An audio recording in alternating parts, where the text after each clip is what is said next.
Hi friends, இன்றைக்கி நம்ம கிச்சனில் பர்மா ஃபேமஸ் அவுன கௌசோ எப்படி செய்யலான்னு பார்க்கலாமா? அதுக்கு ஒரு குக்கர் எடுத்து வச்சுருக்கேன். 2 டேபிள் ஸ்பூன் அளவுக்கு ஆயில் ஆட் பண்ணிக்கிறேன். ஒரு பெரிய சைஸ் வெங்காயத்தை ஸ்லைஸ் பண்ணி எடுத்து வச்சுருக்கேன், அதையும் சேர்த்துக்கிறேன். வெங்காயம் இந்த அளவுக்கு வதங்கினதுக்கப்புறம் 1 டேபிள் ஸ்பூன் அளவுக்கு இஞ்சி பூண்டு பேஸ்ட்டு சேர்த்து வதக்கி விட்டுக்கலாம். 1/4 டேபிள் ஸ்பூன் மஞ்சள் தூள், 1/2 டேபிள் ஸ்பூன் அளவுக்கு சில்லி பவுடர் போட்டு வதக்கிக்கிறேன். ஒரு மீடியம் சைஸ் தக்காளியை கட் பண்ணி சேர்த்துக்கலாம். நம்ம கிரேவிக்கு தேவையான அளவு உப்பையும் இப்பயே சேர்த்து வதக்கி விட்டுக்கலாம்.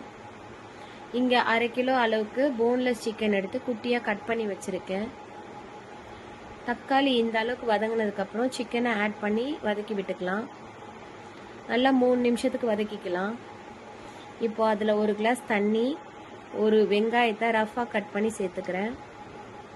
குக்கரை க்ளோஸ் பண்ணி 3 விசில் வச்சுக்கலாம். நூடுல்ஸ் வேக வைக்க தண்ணி சூடாயிருச்சு. நூடுல்ஸ் ஆட் பண்ணி உப்பு போட்டு வேக வச்சுக்கலாம்.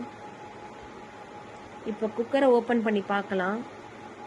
நம்மளோட சிக்கன் ரெடி ஆயிடுச்சு. ஒரு ஃபுல் தேங்காயில் 2 லிட்டர் தண்ணி அளவு சேர்த்து பால் எடுத்து வச்சுருக்கேன், அதை ஆட் பண்ணிக்கலாம். ஒரு பவுலில் 2 டேபிள் ஸ்பூன் அளவுக்கு அரிசி மாவு, 1 டேபிள் ஸ்பூன் அளவுக்கு கடலை மாவு சேர்த்து 1/2 கிளாஸ் தண்ணி ஊற்றி மிக்ஸ் பண்ணிக்கலாம். நம்மளோட சிக்கன் கிரேவி இந்த அளவுக்கு சூடு வந்ததுக்கப்புறம் கரைச்சி வச்ச மாவை சேர்த்து கட்டிகள் இல்லாமல் கொதிக்க விடலாம். நல்ல கொதி வந்ததுக்கப்புறம் உப்பு செக் பண்ணிக்கலாம். 5 மினிட்ஸ் சிம்லேயே இருக்கட்டும். நம்ம சேர்த்த மாவோட பச்சை வாசனை போய் எண்ணெய் இந்த அளவுக்கு பிரிஞ்சதுக்கப்புறம் அடுப்பை ஆஃப் பண்ணிக்கலாம். 3 வெங்காயத்தை கோல்டன் கலரில் ஃப்ரை பண்ணி வச்சுருக்கேன். பூண்டையும் ஃப்ரை பண்ணி வச்சுருக்கேன். நூடுல்ஸும் வெந்துருச்சு. பூண்டு ஃப்ரை பண்ண ஆயிலை ஊற்றி மிக்ஸ் பண்ணிக்கலாம். இங்கே கட் பண்ண வெங்காயம், புளி, மல்லி இலை, உப்பு கலந்த தண்ணி, chilli flakes, oil, fried onions, பொரிச்ச பூண்டு, அவிச்ச முட்டை எல்லாம் ரெடியாக இருக்குது. நூடுல்ஸ், கிரேவி எல்லாத்தையும் வச்சுக்கலாம். இப்போ அசம்பிள் பண்ண ஆரம்பிச்சிடலாம்.